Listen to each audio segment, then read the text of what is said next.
박상준 학생에게 큰 박수 한번. 네, 알겠습니다. 네, 오늘 여러분 저는 이 사사기 7장 말씀을 이제 묵상하면서 이 영상이 떠올랐어요. 혹시 탤런트 오브 갓이라는 영상 알고 있는 친구 있어요?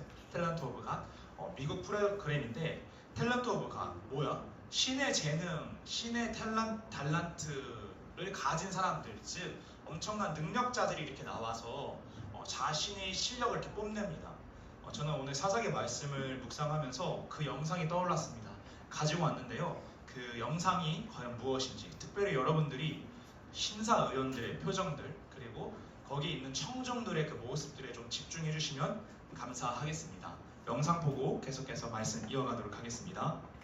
Our next contestant hails from Columbus, Georgia. Let's hear it for Dee Westry. Come on out, Dee.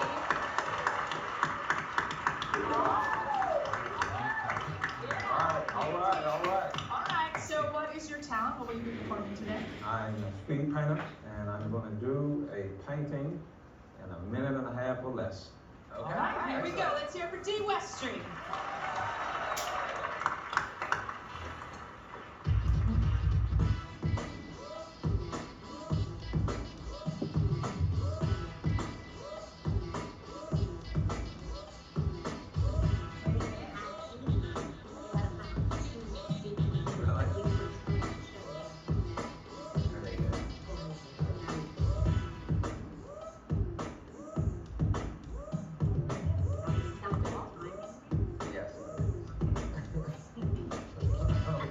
All right, Dee, you have 1 minute left. Here we go.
너무 이런 리액션 좋아요. 처음에 이제 제가 영상을 이렇게 보면서 보는 여러분들을 봤는데 이제 은성이하고 혜원이하고 미화 선생님이 처음에는 뭐 이렇게 신기하게 보는 것 같아. 근데 이제 한 30 seconds 이렇게 하는 순 그때 됐을 때 갑자기 표정이 점점 막 미화 선생님은 화가 좀 나신 것 같아요.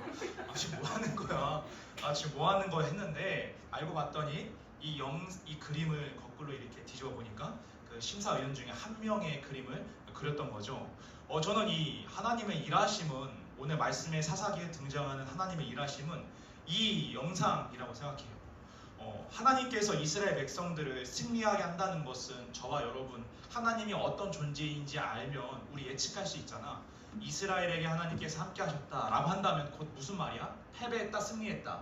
이스라엘이 승리했다라는 말이지 않습니까? 그런데 그 승리하기 이전에 그 과정을 보면 뭐 하는 거야 지금 뭐 하는 거야? 이러한 명령들을 하나님께서 행하신다는 거죠.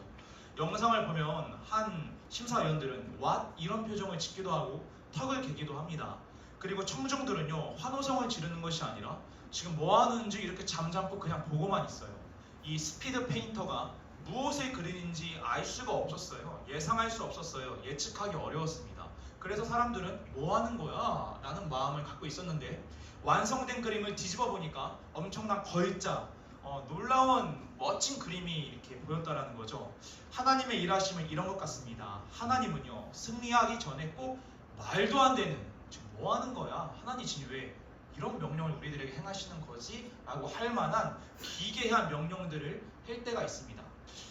그 하는 이유, 그 명령들을 내리신 이유가 과연 무엇인지 특별히 오늘 사사기 7장에서는 어떠한 명령을 내리셨고 그 명령을 통하여서 무엇을 말씀하고 싶은 건지 우리 잠시나마 우리 나누는 시간 갖도록 하겠습니다. 복습 먼저 해보도록 할게요.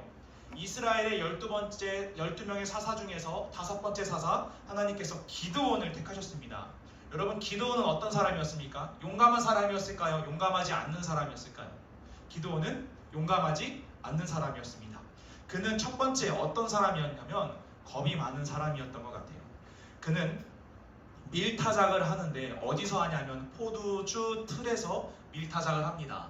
밀타작은 어디서 하는 거냐면 평평한 평지에서 하는 것인데 이 기드온은요 밀을 가져다가 자기 하나 들어가면 딱 맞은 포도주 구덩이에 밀을 넣고 거기서 타작하기 시작합니다. 혹시나 미디안 족속이 나를 보고 이 밀을 약탈하면 어떡하지? 뺏어가면 어떡하지? 노심초사하는 마음으로 그는 밀타작을 포도주 틀에서 했다.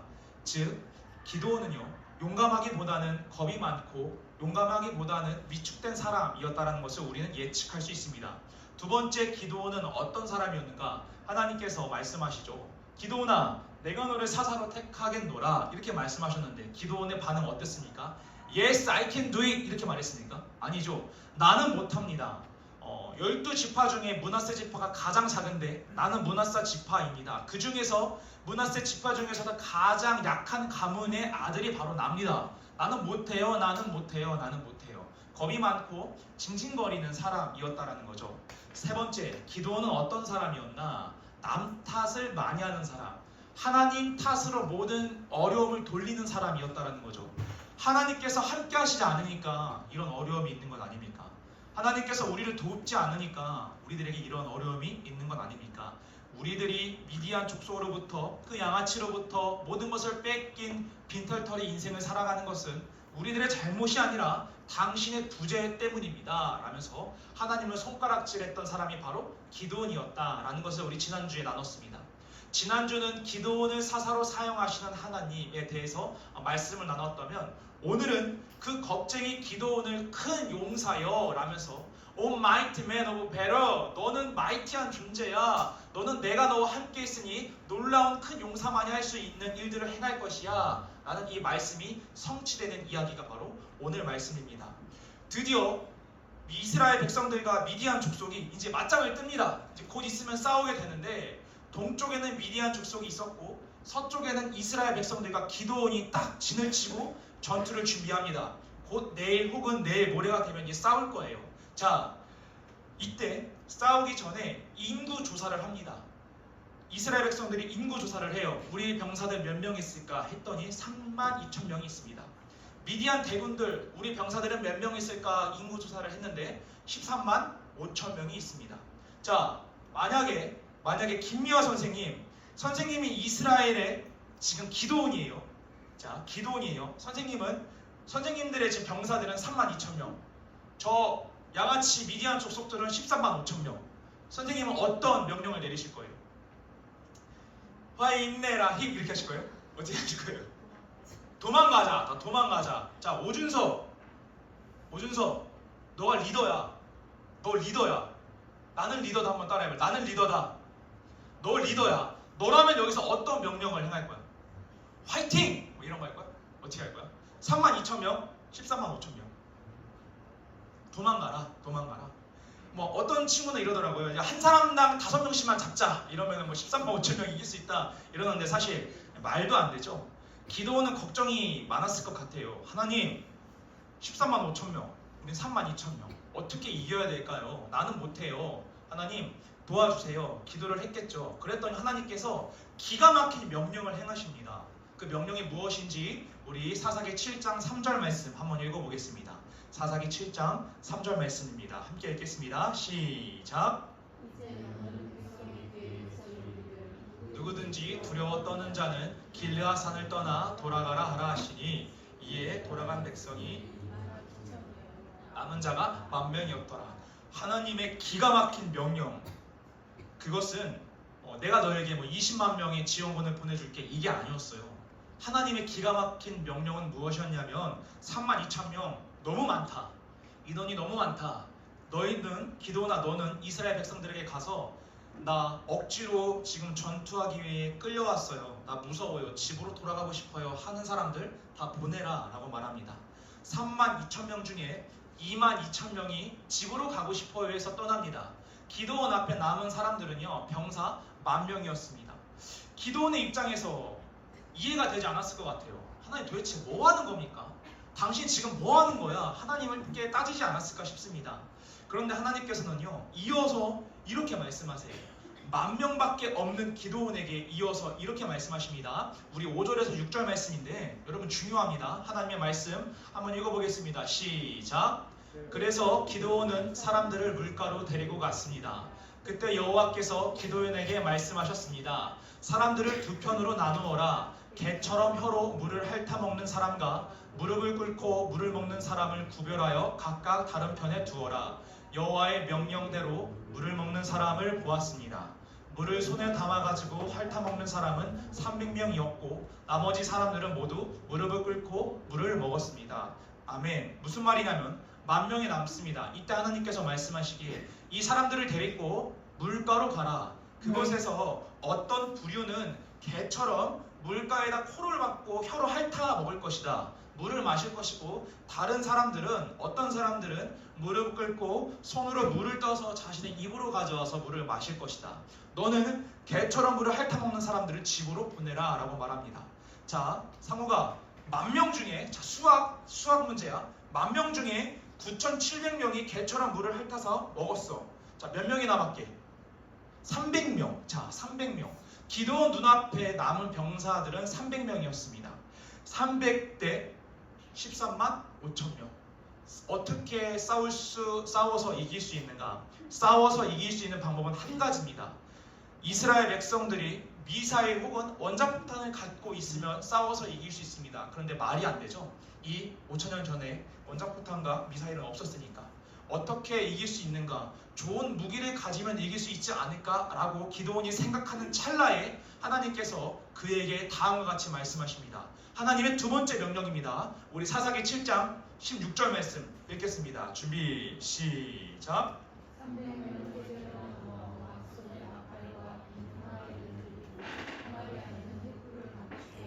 아멘.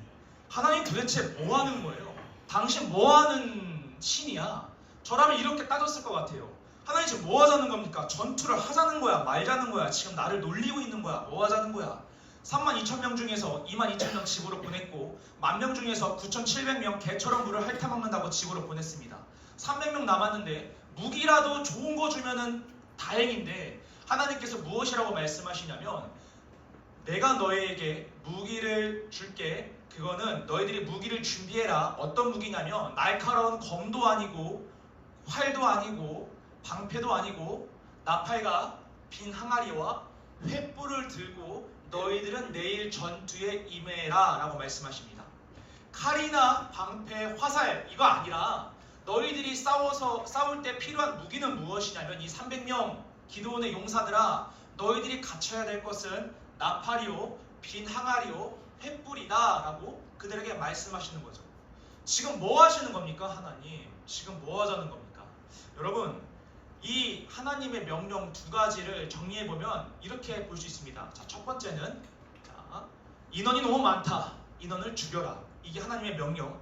두 번째 명령 무기는 나팔과 빈 항아리와 횃불만 준비해라 라고 말씀하십니다. 여러분 하나님이 도대체 왜 이렇게 말도 안 되는 일을 말도 안 되는 명령을 행하신 것일까요?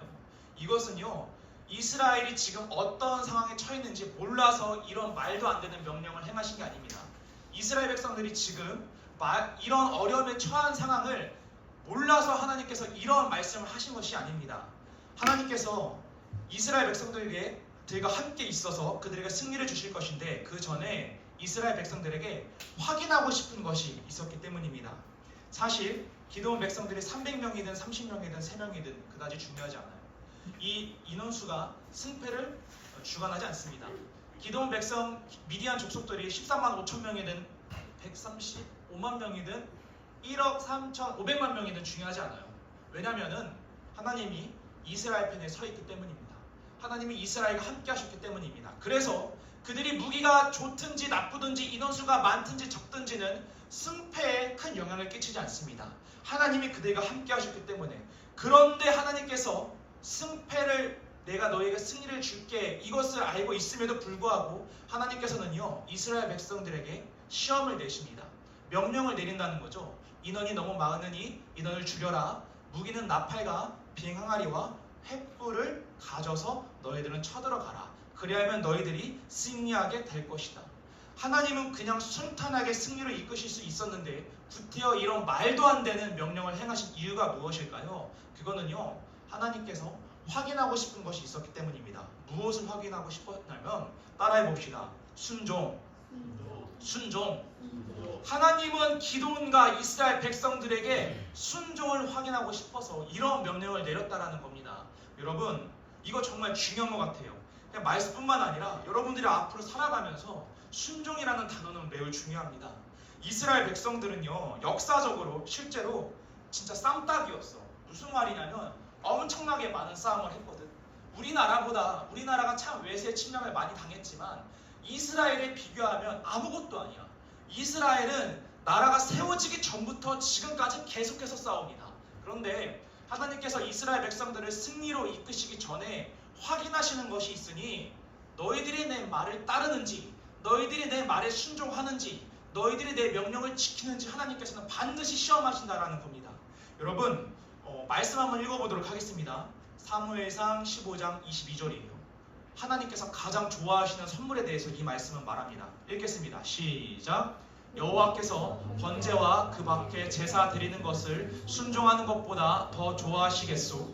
순종하는 것이 제사보다 낫고 여호와의 말씀을 듣는 것이 순양의 기름보다 더 나은 것이요. 아멘. 사무엘 선지자가 이스라엘 1대왕 사울에게 말하는 겁니다. 네가 아무리 틈없는 염소, 소, 양으로 하나님께 번제물을 드려도 하나님께서 그것보다 더 중요하게 여기시는 것은 하나님 앞에 순종하는 마음이다. 네가 아무리 멋진 옷을 입고 네가 아무리 많은 양의 예물을 드려도 그것보다 하나님께서 더 귀하게 여기시는 것은 바로 순종의 마음이다 라는 겁니다. 여러분, 진아 선생님이 가장 받고 싶은 선물이 뭐예요? 지금 오늘날 가장 받고 싶은 선물 어떤 것이 있어요? 나 이 선물 진짜 받고 싶다.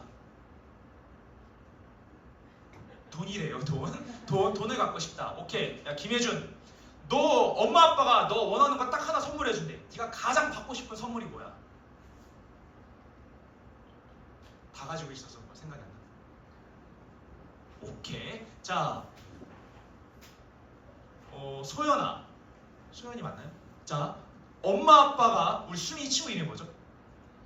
효린아, 엄마 아빠가 너에게 선물을 준대. 효린아, 너에게 선물을 줄 건데 네가 가장 갖고 싶은 선물이 뭐야?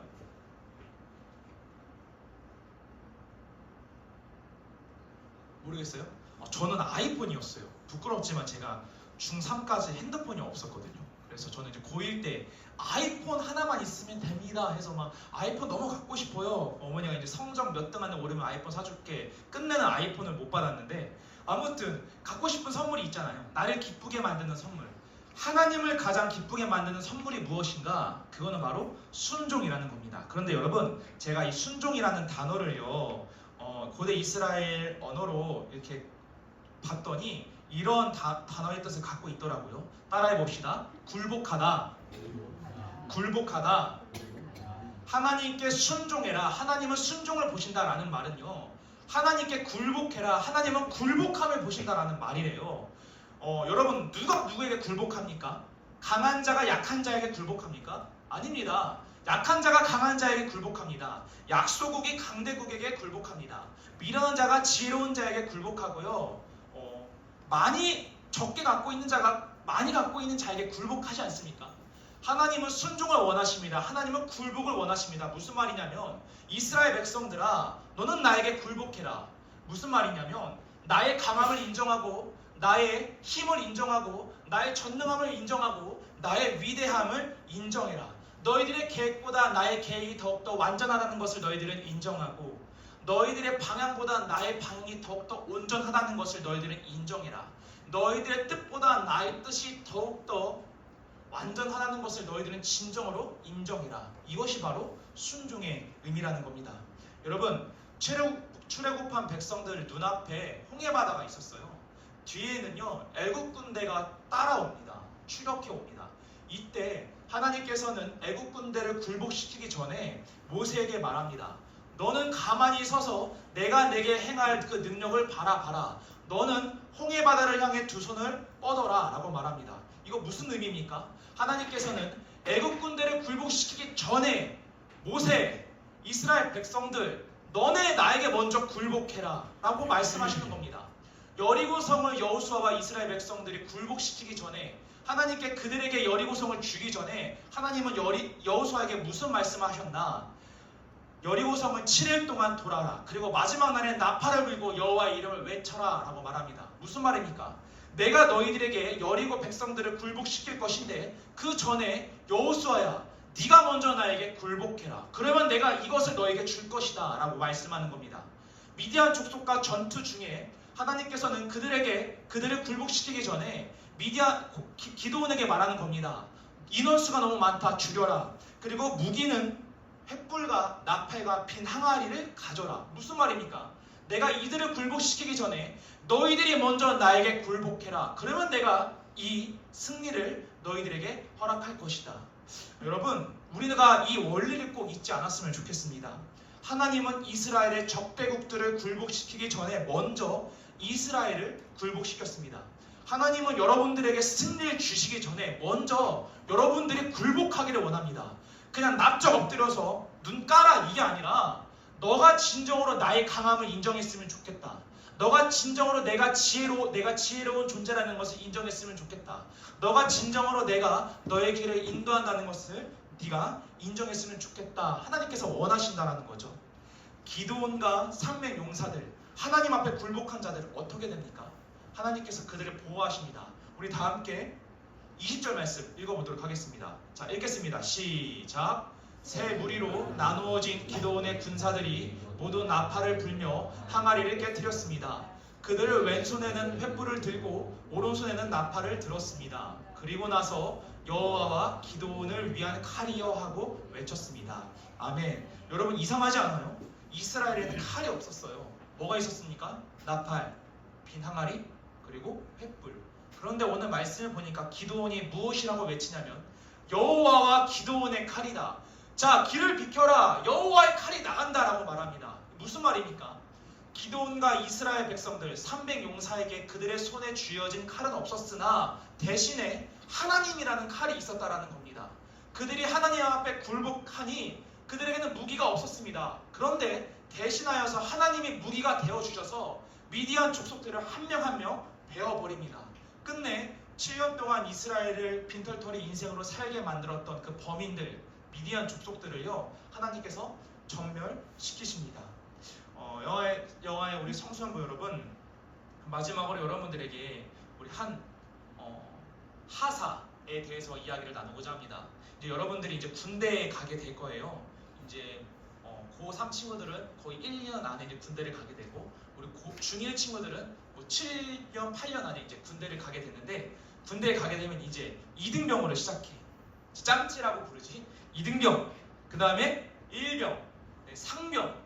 상병 정도 되면 이제 좀 이제 짬이 찬 거지. 그리고 이제 병장 되면 이제 우두머리가 되는 건데, 이 군 생활을 하다가 전역하는 친구들이 있는 반면에 군 생활을 하다가 나 군대에 더 남고 싶어요 하는 사람들이 있어. 그러면 이런 사람들은 이제 지원을 하게 되고 합격이 되면은 부위 하사가 됩니다. 하사. 마지막으로 이 하사에 대한 레클리스 하사에 대해서 말씀을 나누고 이야기를 맞추고자 합니다. 레클리스라는 하사가 있습니다. 그런데 여러분, 이 하사가, 레클리스라는 하사가 누구냐면 사람이 아니라 말이에요. 말. 6.25 전쟁 때 경주마가 있었습니다. 경주마. 그런데 이 6.25 전쟁이 터지고 나서 우리나라를 돕기 위해서 미국에서 해병대원들이 이렇게 연합되어서 작전을 펼치는데, 높은 산 고지전 전투가 이제 일어났어요. 근데 그곳에서 탄약을 옮겨야 되는데 산이 가파르고 그러니까 사람이 옮기기가 너무 힘든 거야. 그래서 우리가 말이 필요하다, 말을 구하자 해서 한 미 해병대원이 말을 구하게 됩니다. 이 경주마를. 이 경주마를 데리고 이제 작전을 행하는데, 이 경주마의 역할은 탄약고에서 지금 전투가 임하는 우리 아군 기지로 탄약을 옮기는 거예요. 이 말이요 51차례나 탄약을 옮깁니다. 수천 킬로그램의 이 총알과 포탄들을 막 옮긴다는 거죠. 되게 흥미로운 것은요, 이 말이 스스로 탄약들을 옮겼다라는 겁니다. 미 해병대원이 몇 번 여기서부터 여기까지 탄약을 옮겨야 돼, 레클리스 너는 여기서부터 여기까지 탄약을 옮겨야 돼, 알겠지? 몇 번 가르쳐 주니까 이 레클리스 이 말이요, 이 미 해병대원의 명령에 따라서 탄약들을 아군 기지로 옮깁니다.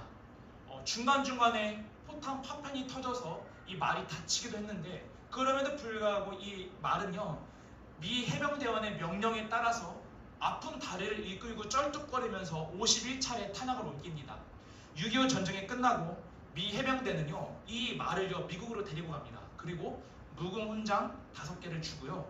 지금 연천군에서는 이 레클리스라는 말을 기리는 동상이 있다고 합니다. 박물관도 있다고 합니다.